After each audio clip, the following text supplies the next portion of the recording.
स्वागत करछि आपन news 24 Odia channel. All Odisha bank Mitra association राज्य उपसभानेत्री आमे सीआईटू नेतृत्व में विभिन्न समय बैंक मित्र माने राली धारणा करिसंती सेमानकर प्राप्य बढ़ाइबा राज्य सरकार से जो स्कीम वर्कर भाव माने पोस्टिंग देछि विभिन्न बैंक रे से माने केवल एसएचजी महिला मानकर कार्य करिया पई बैंक रे माने पोस्टिंग पाइचंती।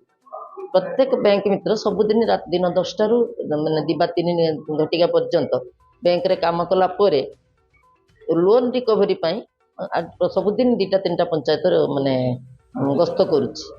राज्य सरकार जो तांकर ऑनरारियम घोषणा करिसंती 10,750 सेथिरे आमे संतोष प्रकाश करूनाहु। तार कारण तांकर काम होची नियमित तांकर ये प्राप्य समुद्र को संख्या करी वर्तमान गत केते दिन तले सुप्रीम कोर्ट गोटे ऑर्डर करिसंती जे जड़े स्कीम वर्कर बा अस्थायी भाव जड़े गोटे वर्ष काम कला परे सरकार बाध्य स्थायी मान्यता दबा पाई। एमाने दीर्घ 7 वर्ष 8 वर्ष 10 वर्ष 11 वर्ष धरिकी विभिन्न बैंक रे कार्य करुथिले मध्य वर्तमान सुधा से मानकु ऑनरारियम रे रखा जायछि बा प्रोत्साहन राशि मिलुछि। वर्तमान सुधा दरमा मिलु नाही एवं तांको अस्थायी कर्मचारी भाबे रखा जाई कि माने अधिक बहु अधिक से मानकु खटै।